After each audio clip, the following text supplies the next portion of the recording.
31/12/1970 की बाणी में कि अमृत वेले से परिवर्तन शक्ति का प्रयोग करो।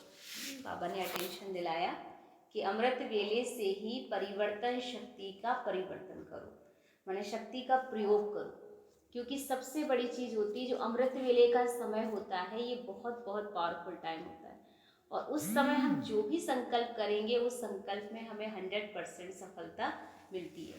तो अमृत वेले हमें सबसे पहले उठना है और उठ करके प्यारे बाबा से मुलाकात करनी है। तो वो मुलाकात करने के लिए ही बाबा ने हमें अटेंशन दिलाया है कि अमृत वेले से ही सभी जो है अपने अंदर विचार बनाएंगे कि मुझे क्या क्या बदलना है, आज पूरा दिन किन किन चीज़ों पर मुझे अटेंशन रखना है।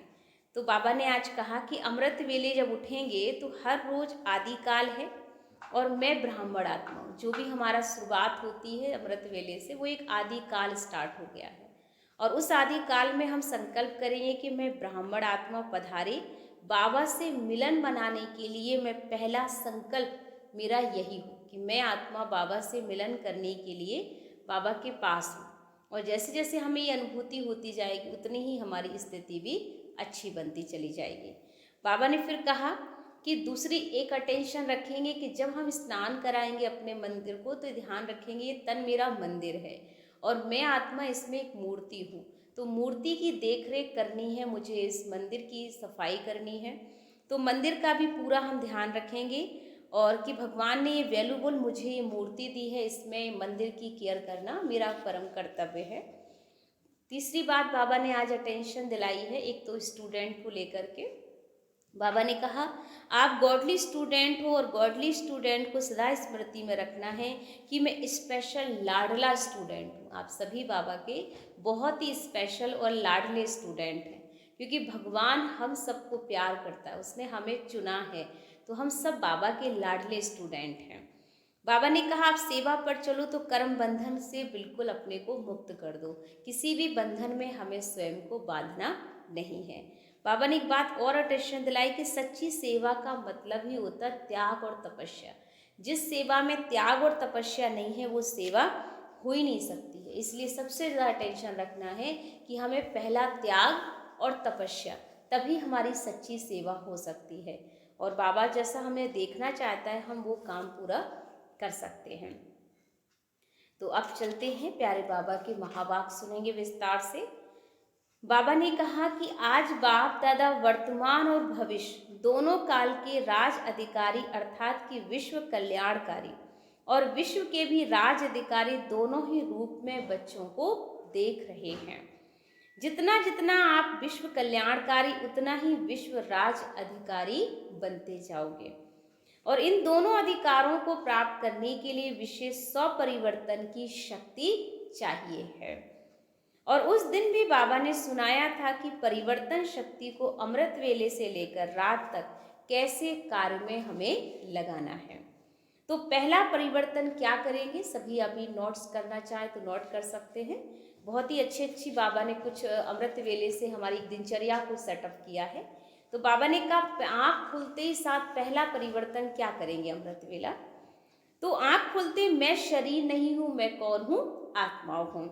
ये है आदि समय का आदि परिवर्तन संकल्प, जो पहला संकल्प होगा हमारा और इसी आदि संकल्प के साथ सारे दिन की दिनचर्या का आधार।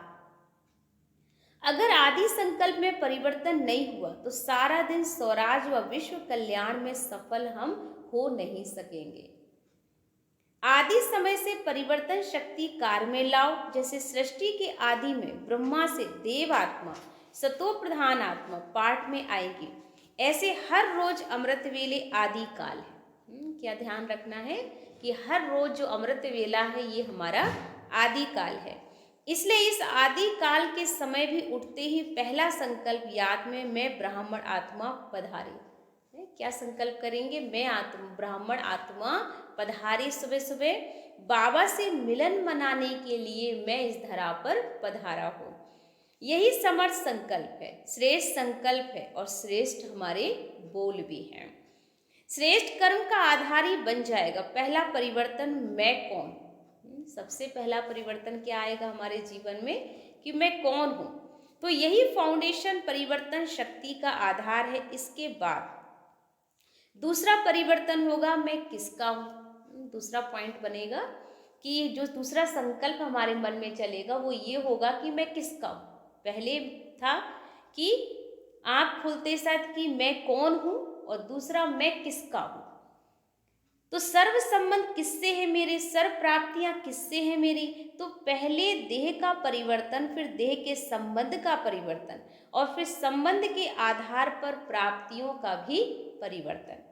तो इस परिवर्तन को ही सहज याद कहा जाता है। तो आदि में भी परिवर्तन शक्ति के आधार पर अधिकारी बन सकते हो।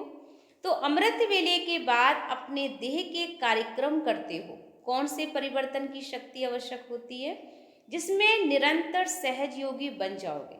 तो बाबा ने कहा सदा यह संकल्प रखो कि मैं चैतन्य सर्वश्रेष्ठ मूर्ति हूँ।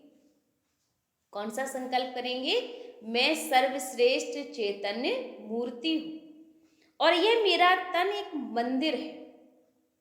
चेतन मूर्ति का ये देह चैतन्य मंदिर है और मंदिर को सजा रहे हैं। इस मंदिर के अंदर स्वयं बाप दादा की प्रिय मूर्ति विराजमान है, जिस मूर्ति के गुणों की माला स्वयं बाप दादा सिमरण कर रहे हैं।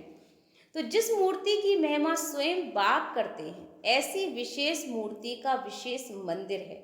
तो जितनी मूर्ति वैल्यूबल होती है, मूर्ति के आधार पर मंदिर की वैल्यू भी होती है। जैसी मूर्ति होगी उसी प्रकार से मंदिर का भी महत्व हो जाता है। तो परिवर्तन क्या करना है, मेरा शरीर नहीं लेकिन बाप दादा की वैल्यूबल मूर्ति का यह मंदिर है। स्वयं ही मूर्ति, स्वयं ही मंदिर का ट्रस्टी बन मंदिर को सजाते रहो। इस परिवर्तन संकल्प के आधार पर मेरापन अर्थात देहभान परिवर्तन हो जाएगा। इसके बाद है अपना गॉडली स्टूडेंट सदा हमें स्मृति में रखना है। तो इसमें विशेष परिवर्तन संकल्प कौन सा चाहिए, जिससे हर सेकंड की पढ़ाई, हर अमूल्य बोल की धारणा से हर सेकंड वर्तमान और भविष्य श्रेष्ठ प्रारब्ध बन जाए।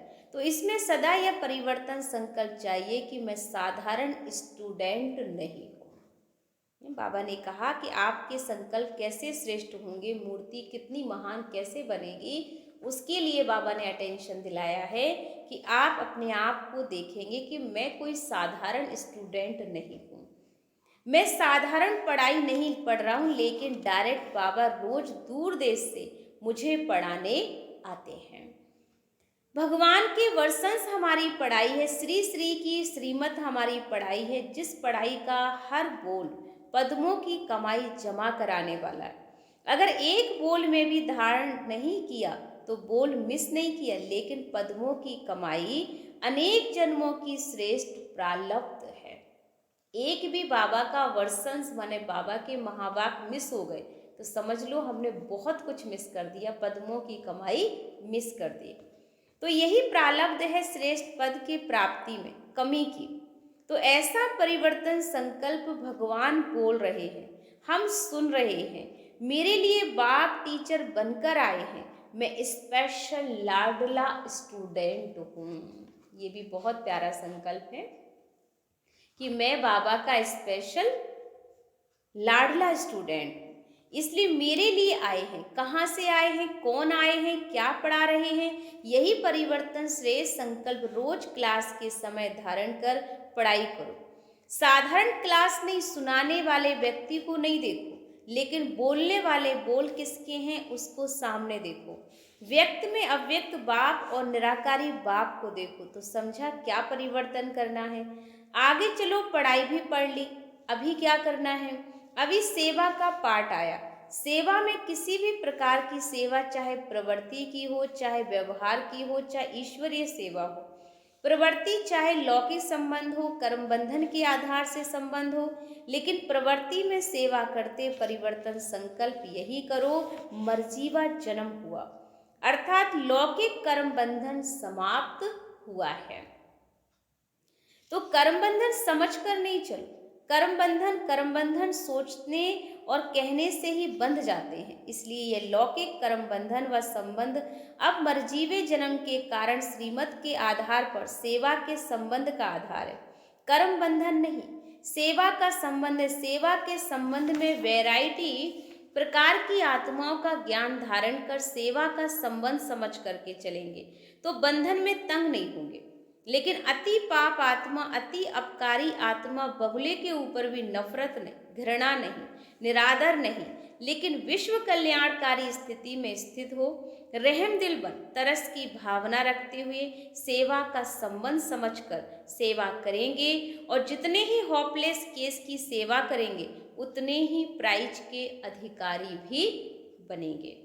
तो नामी ग्रामी विश्व कल्याणकारी गाए जाएंगे, पीस मेकर की प्राइज लेंगे। तो प्रवृत्ति में कर्म बंधन के बजाय सेवा का संबंध समझना है, किसी भी बंधन में डिस्टर्ब नहीं होना है कि इतना हमारे ऊपर कर्म बंधन आ गया, इतना सारा लोड है। तो बाबा कहते हैं ना, उसको जितना आप बढ़ाओगे वो बात उतनी ही बढ़ती चली जाएगी। तो हमें किसी भी कर्म बंधन में बंधना नहीं है।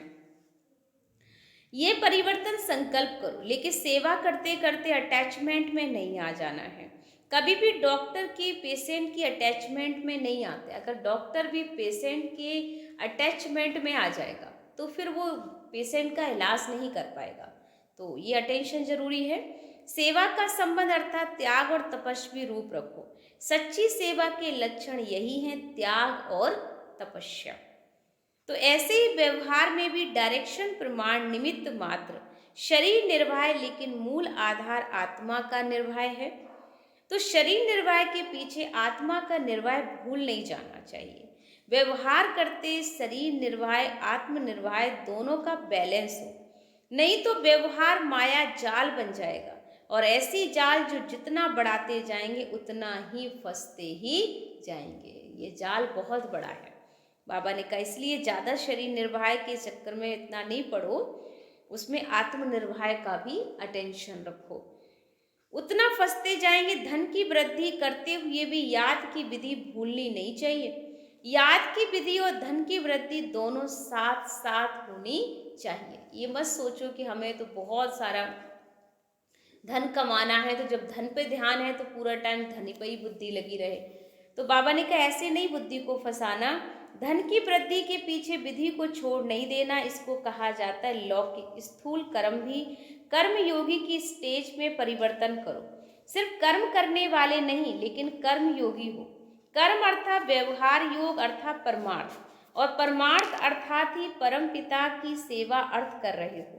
तो व्यवहार और परमार्थ दोनों साथ साथ रहें, इसको कहा जाता है श्रीमत पर चलने वाले कर्म योगी आत्मा हो। कौन सी आत्मा हो आप? बाबा कहते कर्म योगी आत्मा हो। व्यवहार के समय परिवर्तन क्या करना? मैं सिर्फ व्यवहारी नहीं हूँ, लेकिन व्यवहारी और परमार्थी, अर्थात जो कर रहा हूँ वह ईश्वरीय सेवा अर्थ ही मैं ये कार्य कर रहा हूँ। व्यवहारी और परमार्थी कंबाइंड हूँ। यही परिवर्तन संकल्प सदा स्मृति में रहे तो मन और तन डबल कमाई करते रहेंगे। स्थूल धन भी आता रहेगा और मन से अविनाशी धन भी जमा होता रहेगा। एक ही तन द्वारा एक ही समय पर मन और धन की डबल कमाई होती रहेगी। तो सदा याद रहे कि डबल कमाई करने वाला हूँ। इस ईश्वरीय सेवा में सदा निमित्त मात्र मंत्र व करणहार की स्मृति का संकल्प सदा याद रहे कि करावन हार मुझसे करा रहा है और मैं निमित्त बन के कर रहा हूँ। तो करावन हार भूले नहीं। तो सेवा में सदा निर्माण बाबा ने कहा निर्माण ही करते रहेंगे। जितना आप निर्माण रहेंगे उतना ही निर्माण का कार्य करने में समर्थ हो जाएंगे। और बाबा ने कहा आगे चलो। अब आगे के कुछ पॉइंट पर बाबा ने दिनचर्या पर अटेंशन दिलाया। आगे चलो, आगे चलकर अनेक प्रकार के व्यक्ति और वैभव, अनेक प्रकार की वस्तुओं से हम संपर्क करते हैं। इसमें भी सदा व्यक्ति में व्यक्त भाव के बजाय आत्मिक भाव धारण करो। वस्तुओं व वैभव में अनासक्त भाव धारण करो तो वैभव व वस्तु अनासक्त के आगे दासी के रूप में होगी और आसक्त भाव वाले के आगे चुंबक की तरह फंसाने वाली होगी। तो जो छुड़ाना चाहो तो भी छूट नहीं सकते। इसलिए व्यक्ति और वैभव में आत्म भाव और अनासक्त भाव का परिवर्तन करो और आगे चलो। बाबा ने एक बात और फिर अटेंशन दिलाई आगे। कोई भी पुरानी दुनिया के आकर्षणमय दृश्य अल्पकाल के सुख के साधन यूज करते हो व देखते हो, तो उन साधनों के दृश्य को देख कहाँ कहाँ साधना को साधन में भूल नहीं जाना। ये भी अटेंशन रखना है कि कई बार हम कार्य करते हैं, बहुत सारे आकर्षण हमारे सामने आएंगे, लेकिन हमें अपनी साधना को भूलना नहीं है। उन साधनों को दृश्य को देख कहाँ कहाँ साधना को भूलना नहीं, साधनों के वशीभूत हो जाते हो और साधनों के आधार पर साधना कभी टिकती नहीं है। ऐसे मत समझो जैसे रेत के फाउंडेशन के ऊपर बिल्डिंग खड़ी कर रहे हो, उसका क्या हाल होगा, बार बार हलचल में आएगी। कि रेत जो होती ना वो तो कभी भी हिल सकती है, इसलिए रेत की बिल्डिंग पर अपनी बिल्डिंग को खड़ा नहीं करो, क्योंकि ये जो साधन है ये रेत है जिसके ऊपर हमने अपने जीवन की नैया खड़ी कर दी है, तो ये कभी भी गिर सकती है। ऐसे समझो जैसे रेत के फाउंडेशन के ऊपर बिल्डिंग खड़ी कर रहे हो, उसका क्या हाल होगा, बार बार हलचल में डगमग होंगे, गिरा की गिरा, यही हालत होगी। इसलिए यही परिवर्तन करो कि साधन विनाशी है और साधना हमारी अविनाशी है। विनाशी साधन के आधार पर अविनाशी साधना हो नहीं सकती। साधन निमित्त मात्र साधना निर्माण का आधार है। तो साधन के महत्व नहीं दो, बाबा ने कहा साधन को महत्व नहीं दो, साधना को महत्व दो, क्योंकि इस जीवन में साधना ही नहीं है तो ये जीवन ही क्या है, फिर हमारा कुछ भी नहीं है। इसलिए निमित्त मात्र साधना निमित्त निर्माण का आधार है, तो साधन को महत्व नहीं, साधना को महत्व दो। सदा ये समझो मैं सिद्धि स्वरूप हूँ, साधन स्वरूप हूँ, ये तो बाबा ने कभी नहीं कहा। हम कौन सी आत्माएं हैं, सिद्धि स्वरूप आत्माएं हैं, साधना स्वरूप आत्माएं नहीं है। तो सिद्धि स्वरूप आत्माएं हैं, सिद्धि स्वरूप आत्माओं का क्या आकर्षण किसी वस्तु में नहीं होगा। हर लौकिक चीज को देखें, अलौकिक बातों को सुन, लौकिक दृश्य को देख, लौकिक को बाबा ने कहा अलौकिक में परिवर्तन करो, अर्थात ज्ञान स्वरूप होकर के हर बात में ज्ञान उठाओ, बात में नहीं जाओ। बाबा कहते बात में नहीं जाओ, ज्ञान में जाओ। समझा क्या परिवर्तन करेंगे, आज से बातों को नहीं देखेंगे, हमें काम से मतलब है। हमारा जो लक्ष्य है, हमारा पूरा अटेंशन बाबा के बातों पर होना चाहिए कि बाबा क्या ज्ञान की बातें सुना रहे हैं। बाकी दुनिया की बातों में हमारा कोई अटेंशन नहीं होना चाहिए, क्योंकि दुनिया की बातों में सिर्फ हम अपने आप को गिरावट में ही देखेंगे। और आगे चलो, अभी बाकी क्या रह गया, अभी सोना रह गया। बहुत ही अच्छी पॉइंट है बाबा की, मैंने सुबह अमृत वेले से लेके रात तक की बाबा ने दिनचर्या क्लियर कर दी। अब आगे चलो क्या रह गया, तो कहा सोना रह गया। सोना अर्थात सोने की दुनिया में सोना है बच्चे, यहाँ सोना नहीं है, क्योंकि ये सोने का टाइम नहीं है, ये जागने का समय है, ये विश्व परिवर्तन की बेला है, इसमें हमें सोना नहीं है। सोने को भी परिवर्तन करो, बेड पे नहीं सो, लेकिन कहाँ सोएंगे, बाबा की गोदी में सोएंगे। आज तो सभी को बहुत अच्छी नींद आने वाली है कि बाबा की गोदी में हम रात में सोएंगे। तो फरिश्तों की दुनिया में भी, रत्नों में, सपनों में भी सैर करो। कौन सी दुनिया में जाएंगे, फरिश्तों की दुनिया में जाएंगे, बाबा की गोदी में सोएंगे और स्वप्नों में सैर करो, तो स्वप्न भी परिवर्तन होंगे और सोना भी परिवर्तन करो, आदि से अंत तक परिवर्तन करो। समझा कैसे परिवर्तन शक्ति का यूज करना है। इस नए वर्ष की सौगात परिवर्तन शक्ति की सौगात है, तो 100 परिवर्तन और विश्व परिवर्तन, इसी गिफ्ट की लिफ्ट से विश्व के परिवर्तन का समय समीप लाएंगे। तो नए साल की मुबारक तो सब देते हैं, लेकिन बाप नए वर्ष में सदा तीव्र पुरुषार्थी बनने की नवीनता की इन एडवांस बच्चों को मुबारक दे रहे हैं। नया वर्ष, नए संस्कार, नया स्वभाव, नया उमंग उत्साह, विश्व को नया बनाने का श्रेष्ठ संकल्प।